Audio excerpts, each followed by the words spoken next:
Queridos, nós iremos começar hoje o tema MESH, Histórias de Amor. Quem aí já participou de algum MESH? Levanta a mão aí, levanta a mão. Quem já participou do MESH aí? Glória a Deus. Quem nunca participou do MESH? Levanta a mão aí. Tema que nós pregamos aqui na Onda Dura. O que é MESH, pastor? MESH significa purê ou mistura. E a ideia do MESH é falar sobre a união, sobre aquele momento em que dois se tornam um. A ideia do MESH é falar sobre casamento, vida conjugal, a família segundo o padrão do Criador dela. Aliás, é importante ressaltar isso. A família é um propósito eterno, extraordinário, criado por Deus. Por isso, a família é algo que dará certo, porque o Criador é o próprio Deus. Família não é uma instituição fadada ao fracasso, pelo contrário, Deus a criou com um propósito extraordinário. E nós vamos estudar no MESH desse ano 4 histórias de amor, 4 histórias incríveis da Bíblia, que mostram um parâmetro para a vida conjugal. E para nós então estudarmos essa história, eu quero com você orar, pedir a Deus que o Senhor venha ministrar ao nosso coração. Primeiramente, quero saber, quem aí é casado? Levanta a mão aí, quem é casado? Casado, glória a Deus, aleluia. Os irmãos que já saíram do Egito, que já estão na terra prometida, coisa boa. Quem está namorando ou noivou? Vamos lá, levanta a mão aí. Quem está namorando, está noivo, é isso aí. O MESH vai ser o empurrão que está faltando para vocês casarem. Ou não, não sei. Vocês vão descobrir. Vocês estão no êxodo, tá, irmãos? O êxodo é o caminho da terra prometida, glória a Deus. Agora eu quero saber quem está solteiro aí. Vai lá, levanta a mão. Levanta a mão bem alta. Por favor, ajuda aí a equipe. Dá mais luz agora. Isso. Olha lá, tem uns irmãos mais no fundo. Pode levantar a mão, solteiro, vai. Eita glória.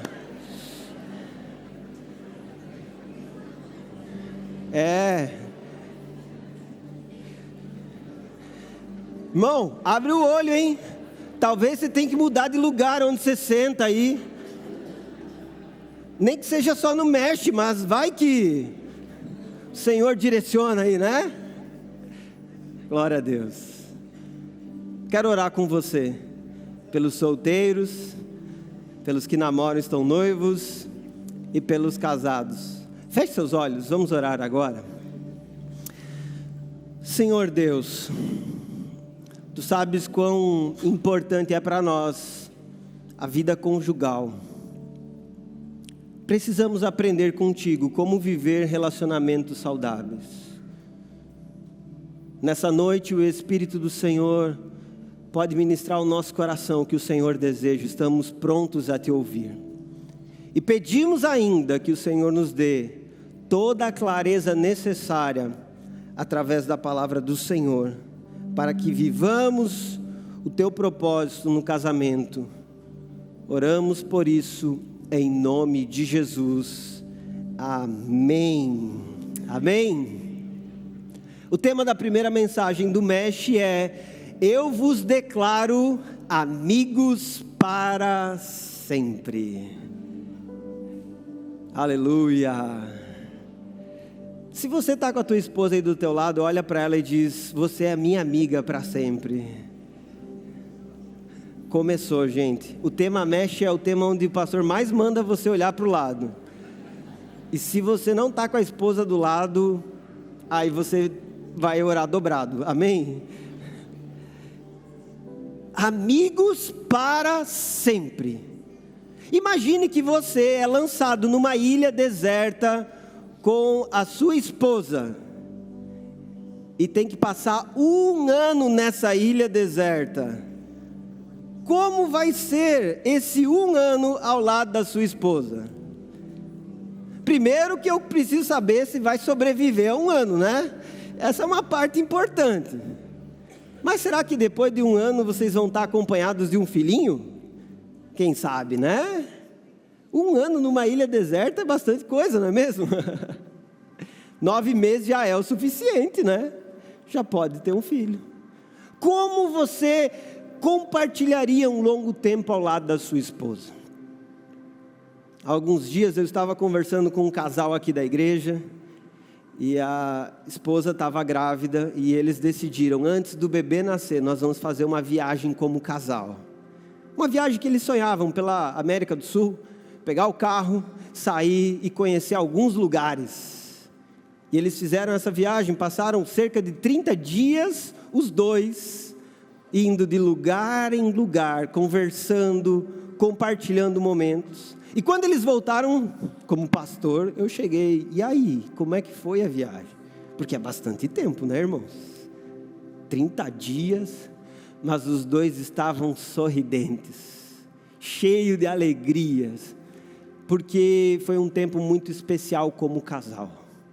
O casal que sabe viver a amizade, o relacionamento a dois, o compartilhar a vida, o permanecer lado a lado, mesmo depois de anos casados, depois de anos vivendo experiências diversas, eles souberam manter esse relacionamento. Eu fiquei muito feliz com o testemunho deles sobre como foram esses dias. Nesse sentido, é importante você refletir sobre o casamento. Há uma frase do pastor Hernandes Dias Lopes que diz o seguinte: o casamento é um passo muito sério para ser dado sem reflexão. Um casamento precipitado pode ser motivo de mais dor que alegria, de mais choro que sorriso, de mais infelicidade que prazer. Ouça os conselhos dos mais experientes, tenha cautela na busca de um cônjuge. Você precisa de um lar e não apenas de um cônjuge. É importante você refletir sobre essa decisão, casamento, porque ela fala sobre algo muito importante na tua vida. E para nós introduzirmos ou iniciarmos o tema Mesh, Histórias de Amor, nós vamos tratar da história de amor entre Ruth e Boaz. Eu quero que você abra a sua Bíblia em Ruth. Aliás, fica a dica para você. Nessa semana, vai lá no YouTube, no Spotify, procura a mensagem de Ruth, na versão A Mensagem, ou Bíblia Ruth, versão A Mensagem, 18 minutos, há uma leitura da Bíblia, desse livro da Bíblia, e através disso você vai poder entender melhor esse livro. Mas de maneira geral e panorâmica, o que você precisa saber sobre o livro de Ruth? Ele conta a história da família de Elimeleque, que sai de Belém, da Judéia, em direção a Moabe, ou a terra dos Moabitas. Porque em Belém estava faltando comida. Diante disso, Elimeleque leva a sua família, sua esposa e seus 2 filhos para Moabe. Elimeleque, ao chegar em Moabe, ele morre.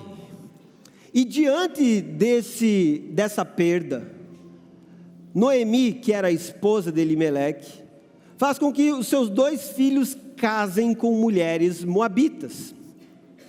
Diante do casamento dos seus 2 filhos, Noemi permanece um período morando juntamente com os moabitas, até que os 2 filhos de Noemi também morrem. Ou seja, ficam 3 viúvas, Noemi e a esposa dos 2 filhos.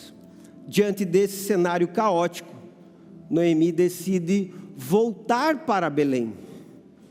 E diante do caos, a pergunta é: o que ainda pode esperar essas mulheres? Ruth capítulo 1, versículo 9. Olha as palavras de Noemi, o que ela diz: que o Senhor as abençoe com a segurança de um novo casamento. A esperança de Noemi é que vocês tenham um novo casamento, porque há esperança para quem está viúvo, há a possibilidade de um novo relacionamento. Diante disso, Ruth, que era uma das noras de Noemi, decide voltar para Belém. Capítulo 2 do livro mostra Ruth e Noemi em Belém da Judéia, precisando alcançar sustento, provisão para a casa delas. Diante disso, Ruth decide ir nos campos para colher a sobra que caía das colheitas. E nesse ato que Ruth realiza, ela chega no campo de um homem chamado, como? Boaz. Ruth conhece Boaz enquanto ela estava trabalhando. Olha só, isso já é uma dica, já é uma indicação. Ela conhece Boaz quando ela estava disposta a buscar o sustento da sua casa.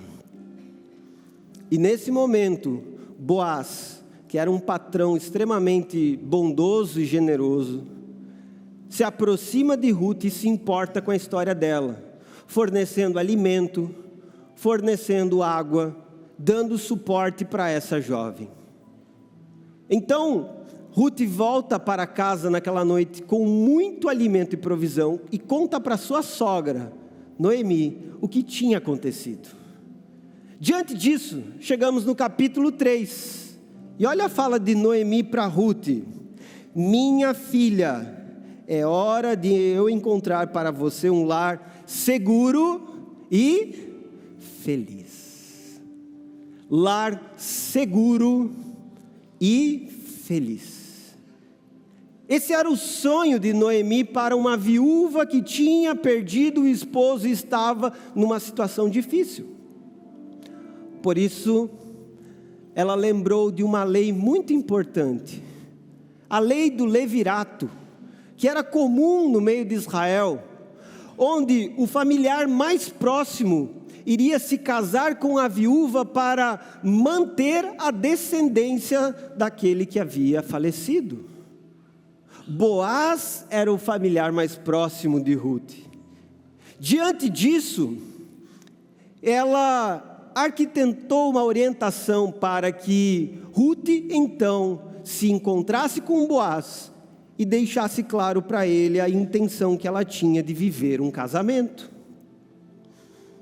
O capítulo 3 e 4 mostram claramente como Boaz é extremamente bondoso, decide então se casar com Ruth, e diante disso, eles têm um filho, que é chamado de Obed, e esse filho é avô do rei Davi. Você já ouviu falar do rei Davi? Pois bem, de uma história extremamente difícil que é a história de Ruth, Deus faz surgir uma descendência que serve ao povo de Deus e que se reflete na descendência do Salvador. Diante desse cenário que eu acabei de compartilhar com vocês, algumas coisas nós precisamos aprender sobre os relacionamentos. Primeiramente, que histórias de amor, elas são construídas sobre o solo pedregoso dos sofrimentos. Algumas pessoas, diante do sofrimento, elas pensam: é o fim, acabou, não há mais chance, eu não tenho esperança, não existe possibilidade. O que eu enfrento na minha família é o fim de qualquer sonho ou perspectiva de um futuro conjugal. Muitas pessoas olham para a sua história e dizem: eu fui tão ferida, maltratada, ofendida, que eu não consigo enxergar possibilidade de ter uma família segura e feliz. Mas perceba por essa história que situações calamitosas não podem decretar o fim de uma vida familiar. Problemas, dificuldades, apenas mostram a vida como ela é. Aliás, a Bíblia sempre faz isso. Você olha para a Bíblia por vezes e espera heróis perfeitos, não é mesmo? Histórias lindas como de Hollywood. Mas a Bíblia mostra a vida como ela é. E a vida é assim, cheia de altos e baixos, com pecados, com problemas, com adversidades, com perdas. A vida tem instabilidades. E você percebe quão difícil era a vida de Ruth. Viúva, pobre e estrangeira. O que isso identifica? Ruth não tinha mais o seu marido, com quem ela tinha convivido cerca de 10 anos. Imagine, depois de 10 anos, perdeu o esposo. Que situação difícil. Ainda, ela estava numa situação de extrema necessidade financeira. Quem ia nas fazendas colher, atrás dos ceifeiros, eram pessoas pobres. E mais, o que esse texto mostra para ela, que ela era uma estrangeira no meio do povo de Israel. E os moabitas, eles não eram muito bem vistos pelos israelitas.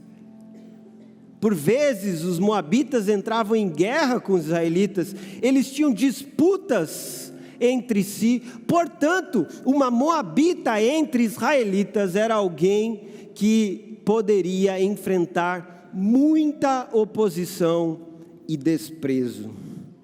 Mas algo que é precioso nesse texto é que você não precisa ser o reflexo dos sofrimentos que você enfrentou no seu passado.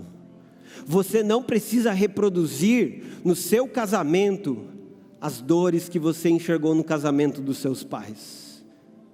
Você não precisa ser com o seu esposo aquilo que você viu outras mulheres serem com o seu marido. É importante que você entenda que a tua atitude pode ser diferente. E Ruth deixa isso estampado, porque no meio desse caos todo, ela tem uma atitude completamente diferente. Chamo sua atenção para algumas delas. Primeira, Ruth era uma mulher leal. O que é a lealdade? É a capacidade de manter alianças. É a capacidade de estar firme nos compromissos. E lá no capítulo 1, versículo 16, há uma declaração de Ruth para sua sogra, que é muito interessante. Ela diz: aonde você for, irei, onde você viver, lá viverei, seu povo será o meu povo e seu Deus, o meu Deus. Onde você morrer, ali morrerei e serei sepultada. Essa declaração, que por vezes é usada em casamento, está falando sobre a lealdade que Ruth tinha, e como ela expressou isso com a sua sogra. Mas posteriormente, o próprio Boaz percebeu como Ruth era uma mulher leal. Lá no capítulo 3, versículo 10, ele diz: o Senhor a abençoe, minha filha, você demonstra agora mais lealdade por sua família que antes, pois não foi atrás de um homem mais jovem, seja rico ou pobre. Deixando claro que Ruth era uma mulher leal em seus relacionamentos. Apesar dos pesares, ela mantinha essa característica tão importante. Além disso, Ruth era uma mulher proativa. Uma mulher que tomava a sua posição, que entendia o que ela deveria realizar. No capítulo 2, versículo 1, diz que ela falou para Noemi: deixe-me ir ao campo, ver se alguém em sua bondade me permite colher as espigas de cereal que sobrarem. Ruth era uma mulher disposta a correr riscos para buscar o sustento para sua casa. Era uma mulher disposta a ir e realizar através de suas ações. Ela não vivia de forma passiva. Além disso, ela é uma mulher muito dedicada. Por 2 vezes no capítulo 2, ela é mencionada como alguém que trabalha e de forma constante se dedica. Perceba essas características de Ruth e através delas, entenda, nós não precisamos ser fruto do meio onde nós estamos inseridos. Nós não precisamos repetir o que outros estão fazendo conosco.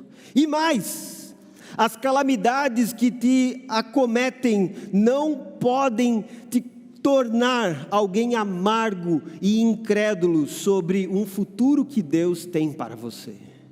Eu já sofri muito nessa área, muito naquela outra, eu perdi a esperança. Não fique amargo por causa dos sofrimentos. Entenda que o Senhor da história é quem está conduzindo os seus passos. E a história de Ruth foi levada aos campos de Boaz, o resgatador, o remidor dela. E isso, meus irmãos, não foi coincidência. Não foi coincidência que colocou você ao lado do seu esposo. Não foi coincidência que fez vocês se encontrarem ou se conhecerem. Não foi também o alinhamento dos astros que juntou vocês como casal. Tem gente que pensa nisso, né? Olha, estava junto, bem certinho, Júpiter, Vênus, sei lá o quê. Entenda, o próprio Deus é quem conduz a nossa história e mesmo em meio às calamidades, nos conduz para relacionamentos. Amém? Mas algo que continua sendo claro nesse texto.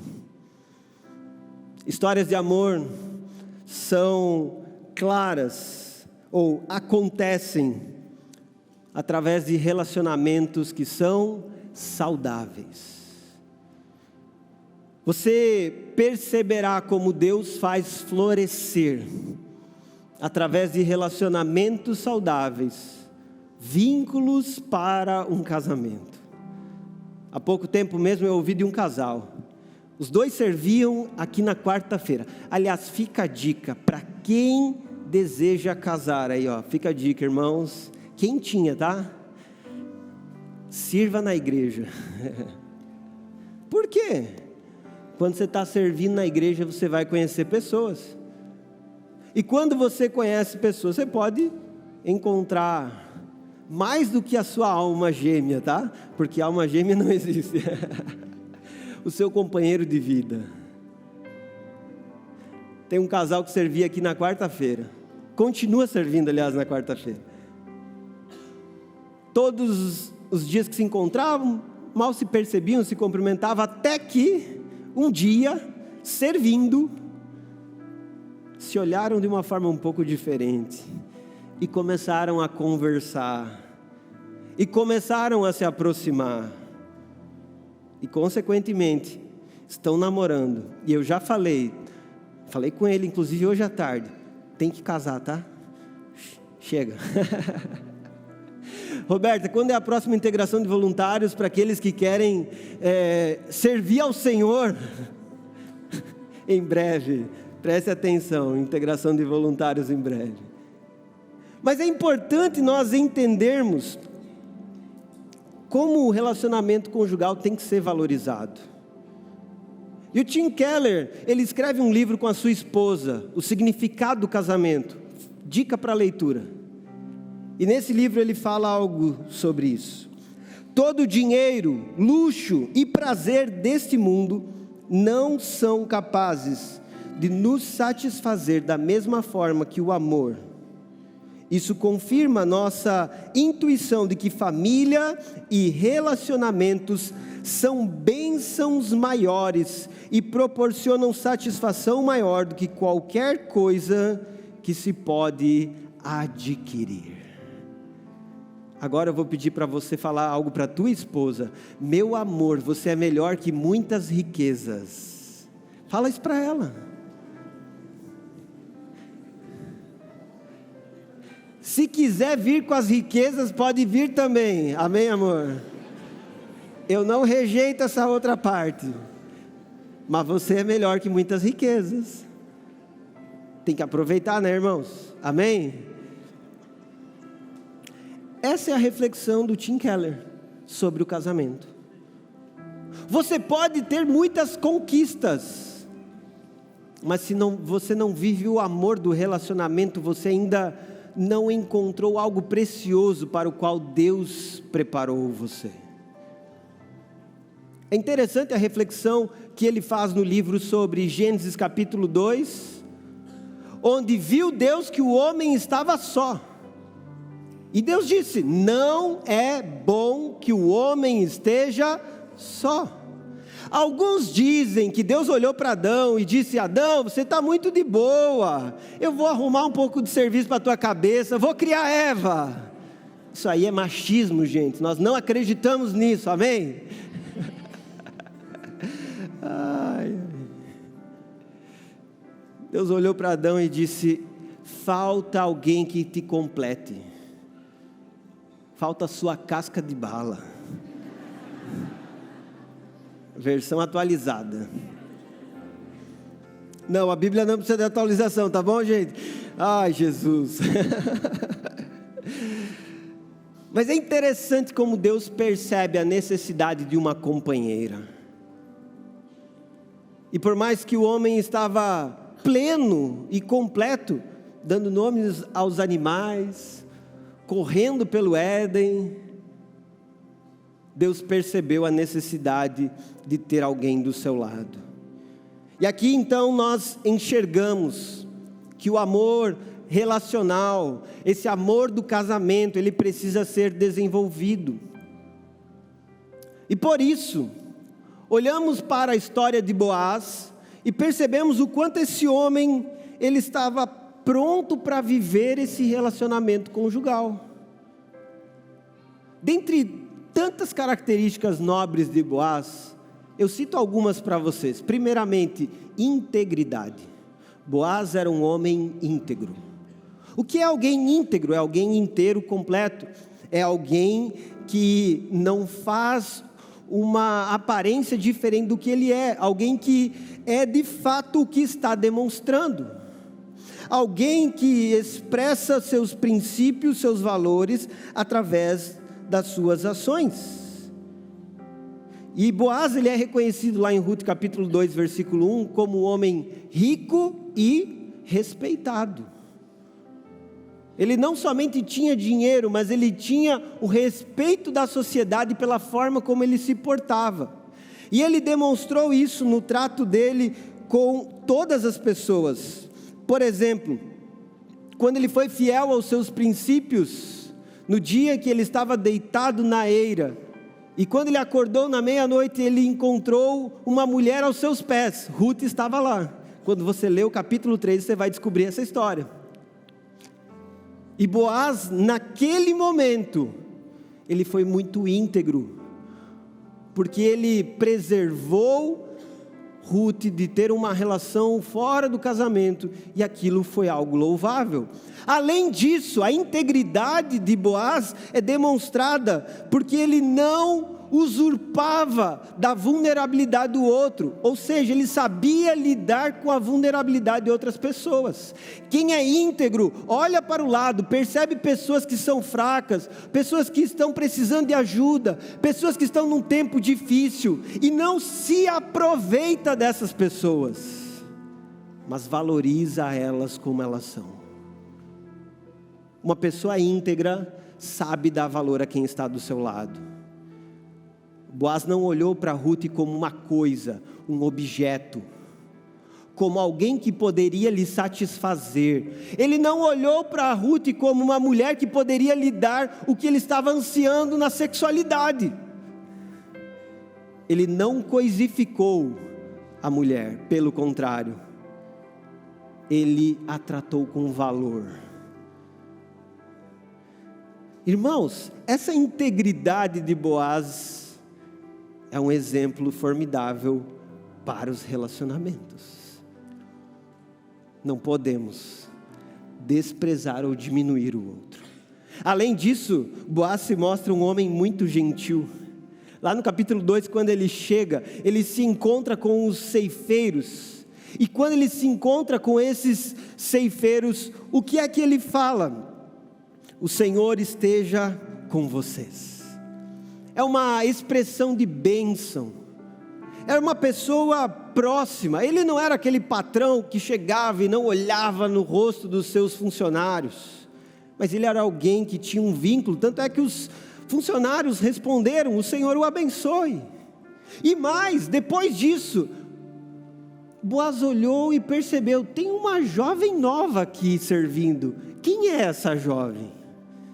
Sabe o que isso mostra para mim? Um homem gentil, preocupado com o outro, que percebe as pessoas. Quem deseja viver um bom relacionamento precisa levantar os olhos e olhar para o lado. A gentileza é essencial. E quando eu falo gentileza, não é só abrir a porta do carro. Eu sei que abrir a porta do carro talvez é uma coisa que não é muito comum, nem vai ser muito fácil, né? A Esther ama que abra a porta do carro para ela. Ela fica esperando que abra a porta do carro para ela. Estherzinha é minha filha. Essa gentileza é muito importante. Mas vai além do que esses atos. Precisamos de gentileza no dia a dia.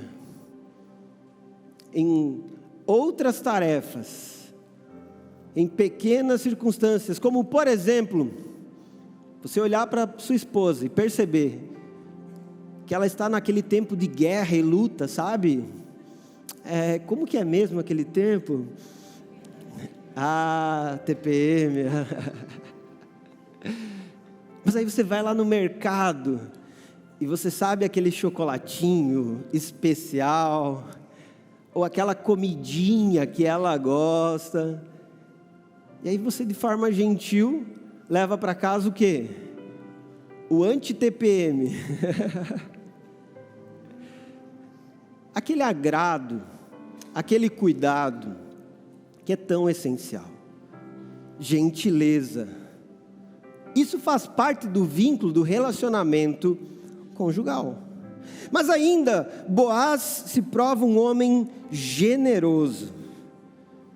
E lá no capítulo 2, versículo 14, eu faço questão de ler para você como ele provou a generosidade pela sua esposa, futura esposa. Diz assim o texto: na hora da refeição, Boaz lhe disse: venha cá e sirva-se de comida. Também pode molhar o pão no vinagre. Ruth sentou-se junto aos ceifeiros, e Boaz lhe deu grãos tostados. Ela comeu até ficar satisfeita, e ainda sobrou alimento. Homens, aqui está uma das dicas mais preciosas para o casamento.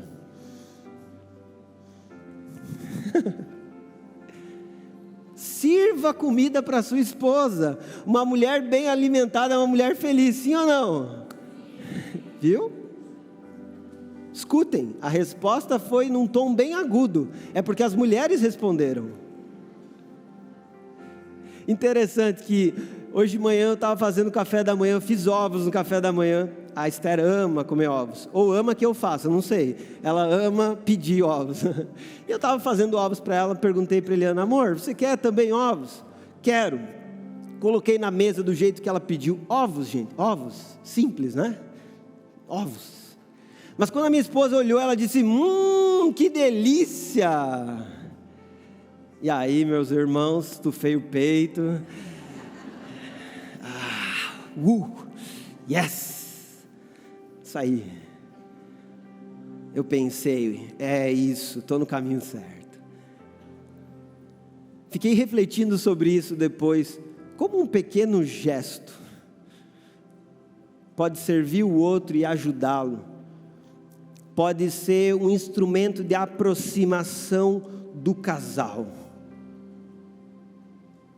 Boaz entendia a necessidade de ações concretas que expressam a sua generosidade. E talvez sem perceber a realidade do casamento até então, mas ele já estava realizando esses atos. E eu chamo a sua atenção para isso, porque C.S. Lewis ele fala sobre um fio secreto que une amizades, relacionamentos. E ele diz que esse fio secreto é quando você e a outra pessoa começam a olhar e dizer: é isso. Você também pensa desse jeito, você também faz isso. Uau! Sabe aquele momento em que vocês dois se olham e dizem: uau, nossa vida está unida no mesmo propósito e na mesma direção. Esse é um dos momentos que fala sobre amizade. E a frase do Tim Keller que toca nesse assunto é a seguinte: qual é o propósito do casamento? A resposta da Bíblia para essa pergunta começa com o princípio de que o casamento é uma amizade. Casamento é uma relação de amizade. Talvez você não case com o melhor amigo, mas depois que você casar, quem estiver do seu lado precisa se tornar o seu melhor amigo. Amém? Talvez antes de casar você tinha uma melhor amiga. Que legal. Casou, meu irmão? A sua melhor amiga precisa ser outra. Quem? A sua esposa. Ela vai ser a sua amante, sua cúmplice, não de um crime perfeito, tá? A cúmplice da vida. Ela vai ser a sua companheira para todos os dias. Nos momentos felizes e nos momentos tristes, é com ela que você precisa compartilhar a sua vida. E é importante nós entendermos como um relacionamento ele surge numa amizade, nessa aproximação completamente verdadeira. Eu lembro que em 2009 comecei a pastorear os jovens lá da igreja em Canoinhas. E a Eliana era uma das minhas ovelhas lá no Ministério de Jovens. Era o pastor dela. 1 ano pastoreando a ovelhinha do Senhor Jesus. Até que nós fomos colocados para liderar. Na verdade, ela foi colocada para liderar o retiro de adolescentes. E eu fui colocado como pastor para dar um suporte. E então nós começamos a conversar no MSN. Quem lembra disso? MSN... Velho, tá todo mundo ficando velho como eu também. É isso aí. Quer tecer comigo? Vocês lembraram? Meu Deus do céu, memórias foram desbloqueadas agora, né? Os mais novos estão olhando e dizendo: ué, o que é isso? Mas nós começamos a conversar. Quem vai liderar tal parte, tal momento? Quem vai fazer não sei o que lá? Eu e ela, né? Ok, amém, Deus abençoe, paz do Senhor. Mas o retiro terminou, e no retiro meus olhinhos já estavam brilhando, já comecei a olhar diferente, mas não, a princípio não. Continuamos conversando, por vezes ela vinha fazer perguntas de teologia: pastor, eu estou com uma dúvida aqui. Conversamos até sobre predestinação. Pensem, irmãos, a conversa foi longe. E alguns meses depois, a nossa conversa já não era mais sobre predestinação, mas era sobre a teologia do amor. E começamos a compartilhar sonhos, a vida, os propósitos, o serviço ao Senhor. Sem ela saber, fui na casa dos pais dela, conversar com os pais e falar sobre isso. Quando eu cheguei lá, tentando contar para eles, achando que eu iria revelar para eles algo, eles disseram: nós estamos sabendo de tudo, ela conta tudo para nós. E então, falei com eles, eles nos abençoaram para viver um relacionamento. E no dia 12 de junho de 2010, nós tivemos culto de jovens e eu preguei a mensagem A Melodia do Amor, Cantares de Salomão. Depois do culto eu levei ela para jantar. Pega a tática aí, gente. E então nós começamos a namorar. Por que eu estou contando essa história? Porque começou numa amizade, no serviço, dentro da igreja local, se relacionando de forma saudável, sem pressão ou obrigação para viver um relacionamento. E aqui nós entendemos a base de uma relação que é saudável: transparência, confiança, constância e apoio mútuo.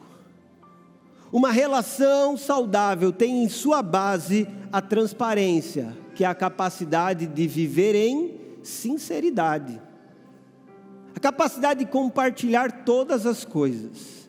E a transparência custa caro, tá, gente? Quantas vezes falar a verdade para o seu cônjuge é difícil? Quantas vezes? Ter que abrir o seu coração, compartilhar o que você está passando. Imagine Ruth diante de Boaz, precisando expressar tudo o que ela passava, mas ela foi transparente. Imagine Boaz diante de Ruth, querendo demonstrar o desejo de comprá-la, mas sem comprá-la não, de adquirir o direito de se casar com ela, mas sem poder falar isso claramente, sem ter que esperar. Imagine essa situação. Não é fácil, mas eles foram transparentes. Perceba, uma relação sem transparência, ela provoca diversos problemas. A transparência é essencial, porque sem ela, você vai transmitir uma mensagem falsa sobre o que você está vivendo. É essencial que você seja sincero com a sua esposa. Você começa vivendo isso desde o noivado, namoro. Você precisa ser transparente. E a segunda base de uma relação saudável é a confiança. A confiança fala sobre o quanto um pode se sentir seguro com o outro. E uma pesquisa de campo me mostra que um dos maiores problemas que nós enfrentamos nos relacionamentos nos nossos dias são a falta de confiança. Por vezes, melhores amigos se tornam maiores inimigos no casamento. O que torna um melhor amigo o maior inimigo do seu cônjuge? A quebra da confiança. No dia que esconde coisas no seu WhatsApp, no dia que esconde conversas e relacionamentos no Instagram, ou ainda no dia que esconde a forma como está vivendo o seu dia a dia. No momento em que o homem decide esconder da sua esposa o que ele está vivendo, ele quebra a confiança, e a quebra da confiança gera um relacionamento destruído, um afastamento e um distanciamento, gera um casal que está debaixo do mesmo teto, mas que vive como se estivesse separado. Casamento é uma amizade que não pode morrer, e a amizade ela só é sustentada com confiança. Ainda, a constância é algo que precisa ser desenvolvido no relacionamento. Continuar fazendo a mesma coisa pelo resto da vida. Você consegue continuar o resto da vida conversando com a mesma esposa? Amém? Quantos anos casado? Vamos lá, quem tem 10 anos casado aí, levanta a mão. 10 anos casado, levanta a mão aí. 20 anos de casado, levanta a mão aí. 30 anos de casado, meu Deus. Continuam conversando bastante? Bastante? Glória a Deus. Continuam fazendo as mesmas coisas do início? Às vezes os casais chegam para nós, pastores, e perguntam: pastor, nós queremos entender o que fez o romance entre nós acabar. E a resposta pode parecer simplista, mas é clara. No momento em que vocês deixaram de praticar as pequenas coisas que fizeram vocês se aproximarem e se unirem como casal, vocês começaram a destruir o romance entre vocês. A beleza desse casal não está nas coisas que eles conquistaram juntos, mesmo que isso seja bom. A beleza desse casamento não está nos filhos que eles criaram, mesmo que isso seja bom. A beleza está na relação que vocês vivem um com o outro. E no dia que isso é perdido, abandonado, desprezado, a conversa constante, o cuidado um do outro, no dia que isso é colocado de lado, o casamento começa a ruir. Por isso é essencial ser constante nas ações. E ainda, o apoio mútuo fala sobre uma dedicação de um pelo outro, um serviço, uma entrega. Vocês são diferentes, glória a Deus por isso. Essas diferenças precisam ser aceitas e valorizadas. E no momento em que você aceita e valoriza essas diferenças, você está alimentando esse relacionamento para ele permanecer. Portanto, o que nós percebemos nessa história são ações contínuas para manter uma amizade, um relacionamento que é saudável.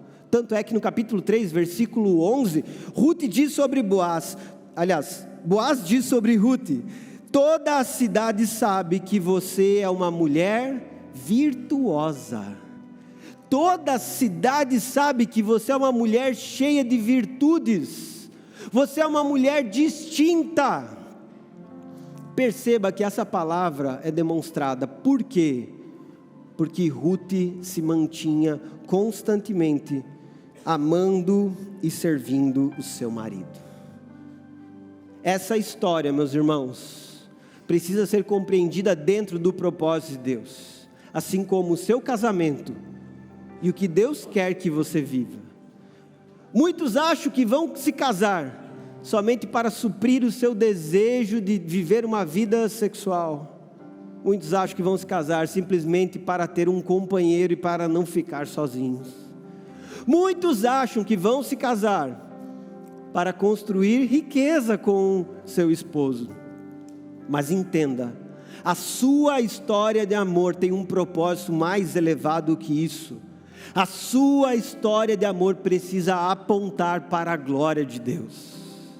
A sua história de amor não é um fim em vocês, não termina no que vocês podem viver como casal. A sua história de amor aponta para a glorificação de Deus, que criou o casamento e que tem um propósito através da união de vocês dois. Deus tem um propósito através de cada família. E quando nós entendemos isso, percebemos que o casamento sim é algo digno de ser valorizado e reconhecido, porque ele faz parte do plano do Senhor. O capítulo 4 dessa história mostra que Ruth e Boaz se casaram. Depois disso, Deus lhes concedeu um filho. E olha o que está escrito lá no capítulo 4, versículo 17. As mulheres da vizinhança disseram: Noemi tem um filho outra vez. E lhe deram o nome de Obed. Ele é o pai de Jessé, pai de Davi. Eu gosto muito dessa ideia de que o Senhor está construindo a história de Ruth e Boaz, porque Ele está conduzindo a história do povo dele para um propósito extraordinário, que é o nascimento do Salvador. Jesus é descendente de Ruth e Boaz. Jesus faz parte dessa linhagem. E obviamente, o meu casamento com a Eliana não vai trazer o próximo Messias, porque não temos outro e não precisamos de outro. Mas quando eu digo que um casal aponta para a glória de Deus, eu estou falando que nós cumprimos os propósitos de Deus nessa terra, no casamento, e consequentemente, as pessoas à nossa volta são abençoadas por aquilo que nós vivemos. O seu casamento irá glorificar a Deus, no momento em que você entender o que deve viver, como deve tratar sua esposa, como deve compartilhar a sua vida. A sua família não existe somente para que vocês acumulem bens ou riquezas. Não. Deus tem um propósito que vai além de vocês. O seu casamento não termina em você, na sua esposa ou nos seus filhos, mas é um instrumento que Deus quer usar para abençoar outras pessoas. Eu finalizo citando a frase do Tim Keller que diz: qual é a finalidade do casamento? É ajudar um ao outro a alcançar sua identidade gloriosa, a nova criação na qual Deus, a seu tempo, nos transformará. O horizonte em comum para o qual marido e mulher olham é o trono celestial, a natureza santa, imaculada e irrepreensível que teremos.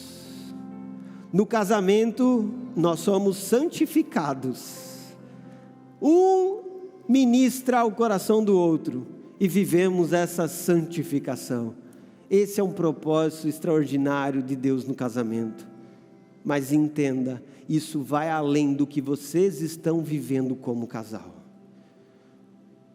Por isso, o meu chamado a você nessa noite é para que você reflita sobre a história de amor que você está construindo com a sua esposa.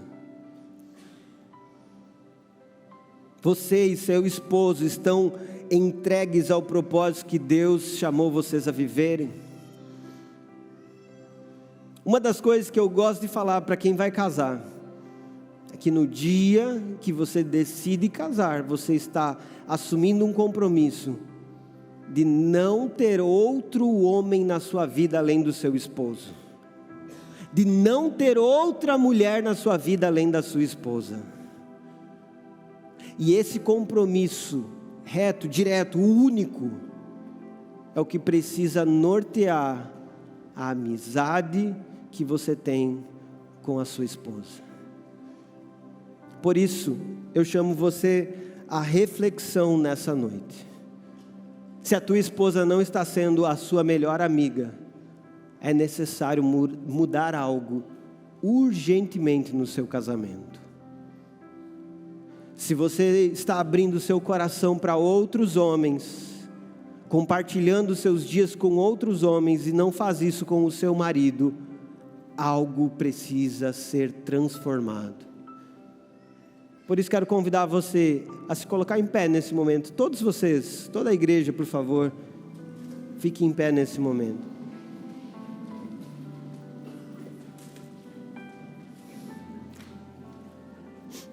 Se você está com a sua esposa, dê a mão a ela ou abrace-a. Eu quero que você ore com a sua esposa nesse momento, pelo relacionamento de vocês, pelo casamento de vocês, pela amizade de vocês. Talvez vocês tenham que fazer uma DR para colocar a casa em ordem, para redescobrir o romance. Alguns olham para os filhos e dizem: foi quando eu tive o filho, a gente parou de namorar, parou de conversar, agora a gente só fala de fralda, de NAN, a gente só está falando de gastos e a nossa vida mudou. A culpa não é dos filhos. Eu sei que é um momento muito difícil quando eles são pequenos e eles exigem muito, mas a culpa não é dos filhos. É necessário resgatar o romance nesse casamento, a intimidade, a amizade de vocês como casal. Talvez você olhe para tudo isso e diga: pastor, eu ainda não sou casado. Avalie tudo o que você ouviu nessa noite. Se prepare para um relacionamento munido com essas ações que são essenciais para uma relação saudável. E faça como eu fazia. Eu orava muito pela minha esposa sem conhecê-la. Ore para que Deus te prepare para um bom casamento, e ore para que Deus vá trabalhando no coração daquele que será o seu esposo ou a sua esposa. Por isso, esse é um tempo de oração. Por favor, comece a orar agora. Ore pela sua esposa que está do seu lado, ore pela sua família, Erga sua voz, comece a clamar ao Senhor. Ore pela sua vida, pelo desejo que você tem de viver um relacionamento conjugal. Clame ao Senhor nesse momento. Meu Pai, nós te agradecemos pela tua palavra que traz clareza e instrução sobre como devemos viver. E a nossa oração nessa noite é para que o Espírito do Senhor venha ministrar a tua igreja de uma forma profunda, verdadeira e impactante, para que cada casamento aqui seja restaurado, transformado, para que os teus filhos vivam plenamente os propósitos que o Senhor estabeleceu. Ó Deus, onde existe desavença, disputa, separação, que o Senhor promova reconciliação em nome de Jesus. Que os teus filhos se arrependam e se voltem ao Senhor de todo o coração para viver uma relação saudável. E eu oro por aqueles que ainda não estão casados, pedindo que o Senhor direcione os teus filhos, dando a eles sabedoria sobre como viver o relacionamento, como se preparar para isso. Eu peço que o Senhor vá adiante mostrando a sua vontade, que o Senhor seja glorificado através das famílias que estão nessa igreja, que o Senhor seja glorificado através do que nós fazemos como teu povo, e que essa cidade reconheça que é possível viver relacionamentos saudáveis, que eles vejam isso em nós, e que glorifiquem o nosso Pai que está nos céus. Nós oramos por isso, em nome do Senhor Jesus. Amém e amém. Glória a Deus. Amém, meus irmãos? Essa é a primeira mensagem do tema Mesh. Ah, que coisa boa. A semana que vem tem mais. Aliás, nós temos mais 3 semanas de Mesh. E você não pode perder os grupos pequenos, aquilo que vai ser ministrado e compartilhado. Certamente serão momentos muito especiais. Eu quero orar com você encerrando o culto dessa noite. Mas antes eu lembro, você que está nos visitando pela primeira vez, por favor, saia pela minha direita, que os nossos voluntários vão estar recebendo você para entregar um presente da nossa igreja. Estenda a sua mão como quem está recebendo. Senhor Deus e Pai, eu oro pelo teu povo, para que o Senhor continue derramando a sua graça e favor sobre todos nós. Que nessa semana nós vivamos os teus propósitos, que nessa semana glorifiquemos o teu nome, e que a partir dos nossos atos, ó Deus, a luz do Senhor seja revelada, o nome do Senhor seja glorificado. Nós oramos para que o Senhor nos use de uma forma extraordinária, onde estivermos inseridos. Abençoa, Senhor, cada família, abençoa o trabalho das nossas mãos, abençoe, Senhor, nossas igrejas, irmãos que estão espalhados pelo mundo todo. Que a graça do Senhor Jesus Cristo esteja sobre nós, o amor de Deus, o Pai, e a comunhão do Espírito Santo nos una sempre. Nós oramos por isso, em nome do Senhor Jesus, amém. Glória a Deus. Você pode aplaudir Jesus? E aí, tudo bem? Você acabou de ouvir uma mensagem poderosa e transformadora. E para você não perder nada, se inscreva no canal, ative o sininho, porque sempre quando nós entrarmos ao vivo, você vai receber uma notificação para não ficar de fora.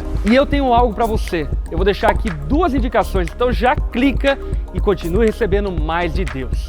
Um abraço e até a próxima.